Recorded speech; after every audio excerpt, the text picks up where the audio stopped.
तो क्या नाम है सर आपका? दलजीत सिंह। दलजीत जी बताएंगे, उन लोगों को जवाब देंगे अभी जो लोग ऐसी ऐसी बातें लिखते हैं सोशल मीडिया पे। सबसे ज़्यादा माइग्रेशन, सबसे पहले मैं कहूँगा कि ग्रीन रेवोल्यूशन हमने दी। सबसे ज़्यादा माइग्रेशन भी हमने झेली। हमारी फॉर्च्यूनर, हमारी एंडेवर, हमारी स्कॉर्पियो, उन बच्चों की 18-18 घंटों की मेहनत है, खेती से नहीं ली हमने। इस खेती ने हमें कर्जे के बिना कुछ नहीं दिया, हमें दिए सुसाइड्स। हमने इस देश का पेट भरा है, आज तक भर रहे हैं। मैं जितने भी मेरे भारतीय भाई हैं जो शहरी हैं, सुबह उठ के चाय पीते हो, कौन कहाँ से आती है भाई? दूध चाहिए, कोई गोबर में घुसा है तो दूध आता है आपके घर में। आप उस कमरे में 1 मिनट नहीं रुक पाओगे जहाँ से हम दूध पैदा करके भेजते हैं। आप टमाटर खाते हो, जहर हम झेलते हैं, आपको स्वच्छ साफ सुथरी सब्जी भेजते हैं। क्या खाते हो? जो भी पैसा कमाते हो क्या करते हो यार? मंत्री संतरी जितने ये IAS लॉबीज हैं क्या करते हैं? खाते ही हैं ना। वो खाने की फैक्ट्री हमारी है। और वहाँ मेरे पास 10 एकड़ हैं। जो बंदा कहता है कि खेती आसान है, मैं 1 साल फ्री में देता हूँ, आओ करके दिखाओ, मेरी जॉब कर लो, मैं फ्री में 1 पैसा नहीं लूँगा यार। कोई भी बंदा जो मानता है कि खेती बहुत आसान है, मैं 1 साल के लिए फ्री देता हूँ। 1 बंदा ले ले, 10 बंदे ले ले, मैं प्रॉमिस करता हूँ आपके चैनल के माध्यम से, ललन टॉप से प्रॉमिस करता हूँ, 1 पैसा नहीं लूँगा 1 साल का। मुझे पैदा करके दिखाओ, बातें मत करो। हम बहुत दुखी हैं, हमारी बात आज तक किसी ने नहीं सुनी। हमारे पास 1 मिनट का टाइम नहीं है इस दिल्ली के लिए। हमारा दम घुटता है यहाँ पे। हम अपने खेतों में बहुत खुश हैं, हम यहाँ नहीं रहना चाहते।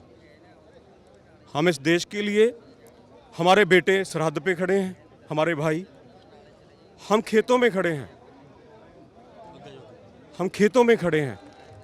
हमारा दोष बता दो यार, हमारा दर्द समझो। हमारा एक दोष बता दो कि आपका ये दोष है यार, आपने ये गलत कर दिया, हम चले जाएंगे वापस।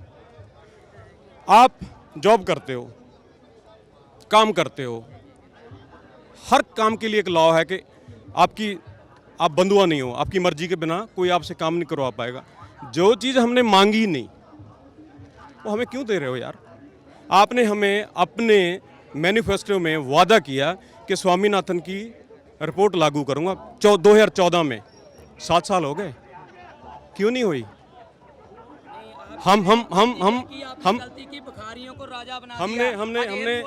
हम 60 करोड़ हैं, 60-70 करोड़ हैं।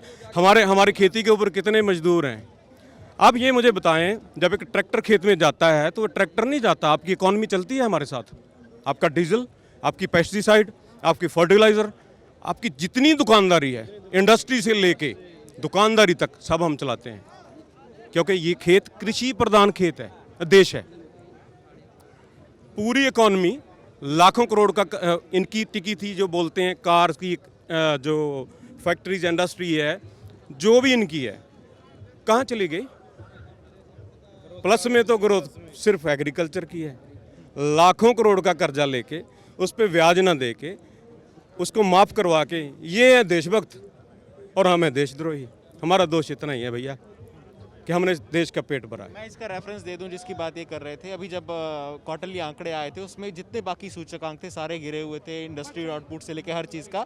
सिर्फ फार्म की एक आउटपुट थी जो पॉजिटिव में थी, और उसके रेफरेंस में यहाँ पे बात कर रहे थे। मैं आपको आपने जो पूछा था ना गलती का, वो मैं बताना चाहता हूँ कि हमारी गलती ये थी कि हमने भिखारियों को राजा बनाया है। 66 से पहले ये मंत्री लोग जो आज बैठते हैं ना, तब के जो मंत्री थे ना, अमेरिका जैसे देशों में जाकर खड़े हो जाते थे कि आपके दिए हुए $5 लिखा होता था कि हिंदुस्तान में, इंडिया में, भारत में इतनी फैमिली को इतने दिन के लिए खाना देंगे। और पता क्या लाते थे? लाल रंग की गेहूँ।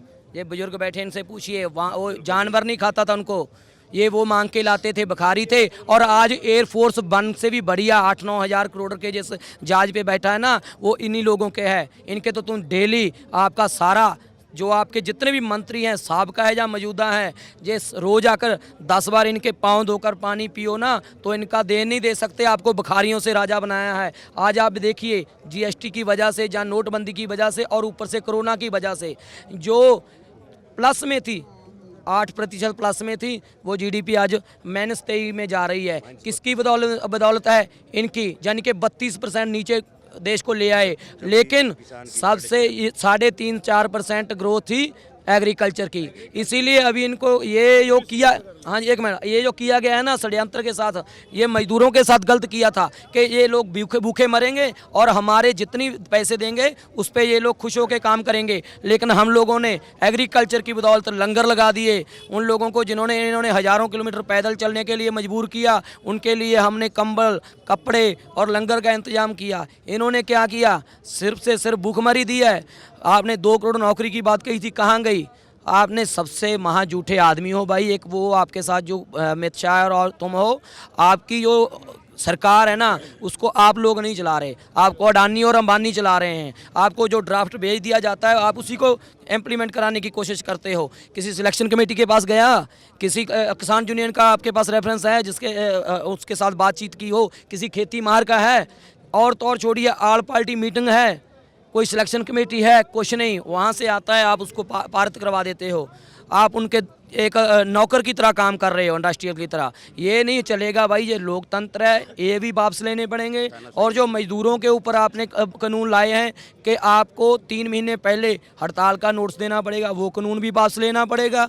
और जो आपका बिजली का कानून लाए हैं वो भी वापस होगा। जो अध्यादेश आप पराली वाला लेके आए हैं उसको भी वापस लो और स्वामीनाथन रिपोर्ट लागू करो। एक नया कानून लाओ MSP के ऊपर, और किसानों के लिए कुछ अच्छा कानून बनाओ किसानों की मर्जी से। ऐसे आप कुछ हम पे नहीं थोप सकते, क्योंकि आज अब जो बात है वो हिंदू मुसलमान की नहीं चल रही, अब भूख की है, और भूख का कोई धर्म नहीं होता। धन्यवाद, शुक्रिया। हाँ, आप भी कुछ कह रहे थे, बताइए। हम ये कह रहे हैं जो ये कानून के बारे में, जो पंजाब में ये सिस्टम चल रहा था, बहुत मजबूत स्ट्रक्चर था पंजाब का। पंजाब में ये कानून जो सिस्टम चल रहा था उसमें 4200 करोड़ रुपए का रेवेन्यू आता था मंडीकरण बोर्ड को। वो 8.5% टैक्स था वहाँ पंजाब में, उसको आप ये ख़त्म कर रहे हैं, 1% कर रहे हैं। जाके बाहर में मंडी खुल जाए, खुली मंडी, प्राइवेट मंडी, उससे 4200 करोड़ रुपए का मार्केट कमेटी का नुकसान होगा, मंडीकरण बोर्ड का, हमारे पंजाब का। बहुत सारे जो काम कर रहे हैं वहाँ पे उन लोगों का नुकसान होगा। 20 लाख जो मजदूर हैं मंडी में काम करते थे उनका नुकसान होगा, और 50,000 से ऊपर जो आड़ती थे एजेंट्स, उनका नुकसान होगा। उनका सरकार तो आड़तियों को बिचौलिया बोलती है, कहती है वो तो पैसे खा रहे हैं बीच में। बिल्कुल गलत बात है। वो किसानों के है ATM कार्ड, हम मजदूरों के ATM कार्ड हैं किसान, और वो उनका भी धंधा जॉब हो जाएगा। उन्होंने बहुत मंडी पे खर्च किया है, अपना फंड लगाया है, अपना फर्श लगाया है, अपना पैसा लोगों में खिला रखा है, और 50,000 से लेकर 60,000 मुनीम है जो हमारे पंजाबी मंडियों में काम करता, उनका सारा धंधा चौपट हो जाएगा, उनका परिवार भूखा मर जाएगा। हम उसके बारे में भी सोच रहे हैं।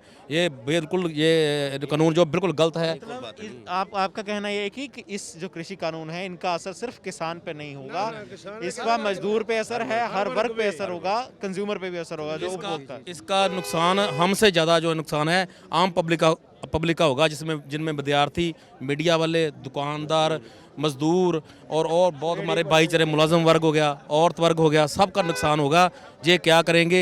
ये एक ही लॉज में, एक ही साइलों में पूरे पंजाब का जो अनाज है उसको स्टोर करेंगे, और हरियाणा का एक ही लॉज, एक ही साइलों में स्टोर करेंगे, और मध्य प्रदेश का एक साइलों में स्टोर करेंगे, उत्तर प्रदेश का एक साइलों में स्टोर करेंगे। और माल को जो साइलोज हैं न्यू टेक्नोलॉजी के, 4-4 साल उसमें कनक जो गेहूँ खराब नहीं होता, उसको स्टोर करके रख लेंगे। अकाल जैसी परिस्थिति बना देंगे। जब अकाल पड़ गया, आपसे, मीडिया वालों से, विद्यार्थियों से, सारे वर्गों से 200 रुपये किलो का भी मांगे तो आप देंगे। भूखे मरते क्या करोगे? आप नोट तो नहीं खा सकते ना, खाना खाना पड़ेगा, भोजन खाना पड़ेगा। और जब इनका मर्जी हो गया कि हमारे सामने कोई छोटा व्यापारी उठ रहा है, ये सारे का सारा माल मंडी में गिरा देंगे लेकर, खुली मंडी में, और धंधा चौपट कर देंगे। छोटे व्यापारी को ये उठने नहीं देंगे, ये जमने नहीं देंगे। और जो किसान, जो खेत, मेरे पास 50 एकड़ से ऊपर ज़मीन है, मेरे पास पंजाब में कपूरथला जिला में सुल्तानपुर लोधी तहसील में 50 एकड़ से ऊपर ज़मीन है। मेरा ब्रदर 25 साल से जर्मनी में है, नेशनल है, जर्मन नेशनल। मैंने ये इस कानून से मेरा इस तरह मन ख़राब हुआ, मैंने अपना बेटा कनाडा भेज दिया। मेरे को फ्यूचर जो है अंधा दिख रहा है फ्यूचर। ये काला कानून है बहुत।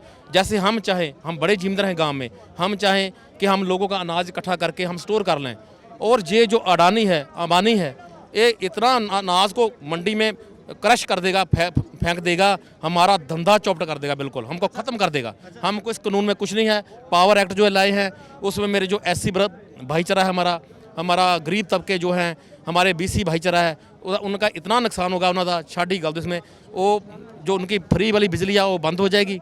जो फार्मर को मिलती है फार्मिंग सेक्टर के लिए बिजली वो भी बंद हो जाएगी, उसकी सब्सिडी। और पूरा हमारा ये लोड पड़ने वाला है। हम हाँ सर, जो सारा मेरा एक आखिरी सवाल आपसे कि जैसे थोड़ी देर पहले हमने बात की कि सोशल मीडिया पे लोग लिखते हैं भाई किसान ये जो जीन्स पहन के आ गए शरारती आंसर हैं, या ये इनको फंड कौन कर रहा है, इसी तरीके के 36 सवाल पूछे जाते हैं ना कि ये लोग किस जीन्स डाल के आईफोन लेके घूम रहे हैं, ऐसा किसान तो मैं भी बनना चाहता हूँ आईफोन वाला। क्या क्या बोलेंगे सर? ये फार्मर जो है अन्नदाता है देश का, और कई किसानों के पास खुली ज़मीन है, मगर है तो वो किसान, वो जो आड़तिया किसान मजदूर का भाईचारा हम नहीं टूटने देंगे। हम उसके बारे में सोच रहे हैं। हम क्यों नहीं पहन सकते सर? हम जो MLAs हैं, MPs हैं और ऑफिसर्स हैं, व्यापारी हैं, इनके बच्चे 50-50 हज़ार के जूते पाते हैं। हम जीन क्यों नहीं पा सकते? हमको क्या बहन है जीन? हम दिन रात खेतों में मरते हैं सर। 24 घंटे हमारी ऑन स्टॉप ड्यूटी है हमारी। रात को फ़ोन आ गया, भैया लाइट चल रहा है पड़ोसी का, तो हम नंगे पर भाग पड़ते हैं। सांप हैं वहाँ, कीड़े हैं, सुंडियाँ हैं वहाँ, कांटे हैं। हम जो इतना पीड़ा झेलते हैं, हम जीन क्यों नहीं पा सकते? हम जीन पाएंगे, हम बढ़िया ब्रांड कपड़े पाएंगे। हमारे में मन है, हमारा भी जी करता है, हमारा मन भी करता है। ये लोग इतने अच्छे कपड़े पा रहे हैं, इनके पास इम्पोर्टेड गाड़ियाँ हैं, हमारे पास क्यों नहीं है? हमारी तीसरी चौथी पीढ़ी इसमें ख़त्म हो गया किसानी में, हम क्यों नहीं ले पाए अब तक?